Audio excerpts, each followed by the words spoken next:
Baik, perkenalkan nama saya Kadek Mario Prayoga dengan lahiran NIM 18. Nah, di sini saya akan menjelaskan mengenai rancangan database yang telah kami buat dalam di kasus sistem informasi manajemen laundry. Nah, jadi kami merancang sistem ini berdasarkan kebutuhan operasional sebuah perusahaan laundry skala besar yang memiliki ribuan klien. Nah, tujuan utama dari rancangan ini adalah untuk memudahkan proses pendataan pelanggan, pencatatan order, pembuatan invoice, pelacakan pembayaran, serta log aktivitas dari pengguna. Nah, mungkin untuk yang pertama, kita mulai dari entitas pertama yaitu dari entitas user. Nah, tabel ini digunakan untuk menyimpan data pengguna seperti admin, customer, dan staf keuangan. Nah, atribut ini mencakup user ID, kemudian nama, address, nomor telepon, email, create ad, password, dan role. Nah, jadi uh, setiap user itu dapat melakukan banyak order dan setiap aktivitasnya itu akan dicatat dalam tabel yang bernama log. Nah, mungkin untuk selanjutnya itu ada tabel orders. Nah, dalam tabel ini digunakan untuk menyimpan data transaksi laundry yang dilakukan oleh user. Nah, dalam satu order ini terdapat informasi seperti order ID, user ID, order date, status, weight, dan terakhir ada notes untuk catatan khusus. Nah, jadi setiap order itu dikaitkan dengan satu user dan menghasilkan satu invoice. Nah, berikutnya ada tabel produk. Nah, tabel produk ini digunakan untuk menyimpan jenis layanan laundry yang ditawarkan seperti cuci kering, setrika, atau layanan per kilogram. Nah, atributnya itu meliputi nama, item type, dan unit price. Oke, selanjutnya itu ada tabel invoice. Nah, pada setiap order itu akan menghasilkan satu invoice. Nah, jadi invoice ini akan mencatat informasi tagihan. Nah, seperti invoice date, uh, due date, kemudian total amount, dan status. Ya, jadi invoice ini adalah sistem yang akan menghasilkan permintaan pembayaran kepada pelanggan. Nah, lanjut ke tabel payment. Tabel ini digunakan untuk mencatat pembayaran terhadap invoice. Nah, atribut penting di sini adalah payment method, kemudian payment date, amount paid, dan notes. Nah, invoice ini dapat dibayar penuh atau secara bertahap tergantung dari kebutuhan klien. Nah, terakhir itu ada namanya tabel log.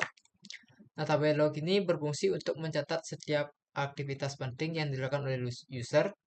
Nah, dalam sistem seperti menambahkan order, kemudian mengedit invoice atau mencetak laporan. Nah, atributnya itu meliputi log ID, user ID, kemudian description, kemudian ada action, dan timestamp.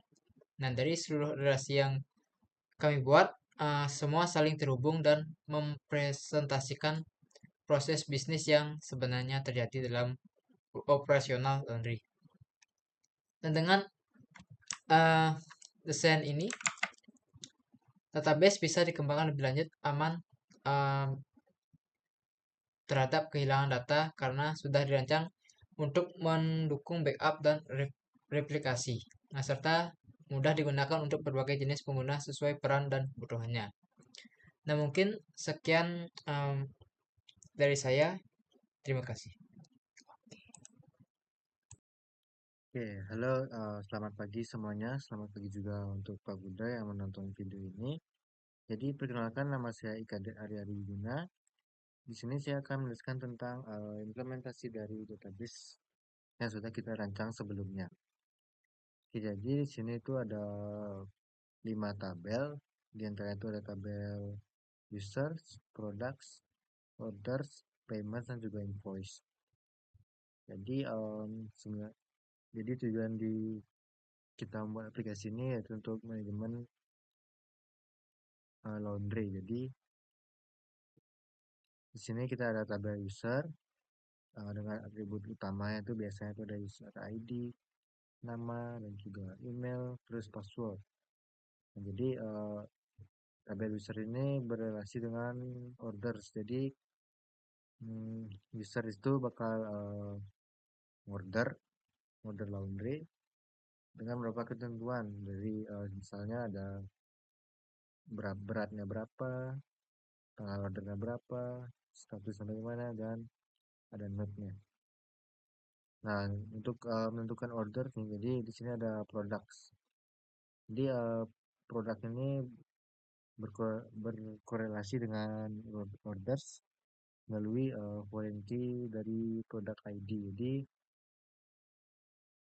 artinya saling belongs, jadi artinya belongs to itu. Jadi setiap hal yang berkaitan dengan order ini selalu berkaitan dengan data yang ada di products dan juga di yang dipesan oleh user sendiri. Gitu. Setelah user selesai mengorder, maka akan masuk ke entity atau tabel yang mengurusnya, yaitu invoice. Jadi invoice ini bakal ngambil orders ID-nya, kemudian ada tanggal invoice-nya berapa kayak ini, lalu tanggal pembayarannya kapan, dan juga tabel invoice ini menghitung total pembayarannya yang harus dibayarkan oleh user. Kemudian terakhir ada tabel payments. Jadi ini tabel yang mengurus tentang masalah pembayaran. Jadi sama seperti sebelumnya invoice yang ambil order, jadi payment ini ambil ID invoice-nya. Jadi nanti payment ini bakal nampung invoice ID berapa yang bakal dibayar. Jadi di sini tuh utamanya tuh di payment method. Jadi nanti waktu pembayaran laundry-nya bakal bisa berbagai metode pembayaran, cash ataupun pembayaran digital lainnya. Jadi mungkin itu aja untuk penjelasan tentang implementasi database-nya. Kemudian untuk selanjutnya itu ada strategi replika. Jadi ada dua cara. Pertama bisa kita ekspor saja dari, kalau PHP admin selaku DBMS MySQL itu ada ekspornya. Jadi untuk file atau perubahan yang sekarang bisa kita ekspor untuk jadi backup lah istilahnya. Lalu yang kedua, jadi ada strategi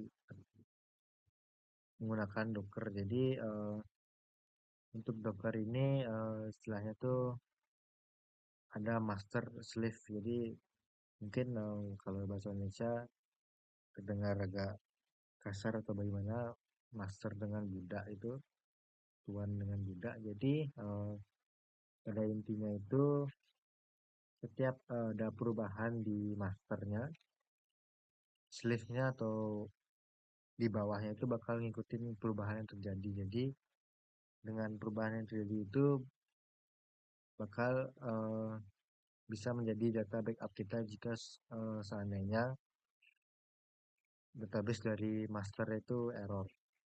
Jadi untuk bisa menggunakan itu, kita bisa menggunakan Docker sebagai alat untuk mereplikasi datanya. Jadi baik, mungkin itu aja penjelasan tentang implementasi database-nya, kemudian strategi replikasinya dan backupnya. Mungkin sekian aja yang bisa saya sampaikan. Terima kasih. Baik, selamat pagi teman-teman semuanya serta Pak Buddha. Perkenalkan saya Putu Ananta Dwi Jakumara Persetiaan Jasmara dengan ekor NIM 20 dari kelas IF Pagi 1. Di sini saya akan menjelaskan beberapa penawaran yang dapat kami ajukan. Yang pertama itu ada harga implementasi sistem dengan beberapa komponen. Yang pertama itu ada analisis kebutuhan dan desain UI UX untuk estimasi biayanya sebesar 5 juta rupiah. Kemudian yang kedua ada pengembangan sistem untuk front end dan back end. Estimasi biaya sebesar Rp25 juta. Kemudian ada pengujian, dokumentasi, serta deployment untuk estimasi biaya sebesar Rp5 juta.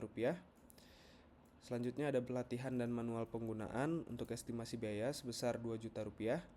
Serta ada total investasi sekitar Rp37 juta. Kemudian ada timeline pengerjaan dengan beberapa tahapan. Yang pertama, analisis dan perancangan sistem. Untuk waktunya sekitar 1 minggu. Kemudian ada desain UI UX dan persetujuan klien. Untuk waktunya juga sekitar 1 minggu. Selanjutnya ada pengembangan sistem untuk waktunya sekitar 3 minggu. Kemudian ada pengujian dan UAT untuk waktunya sekitar 1 minggu.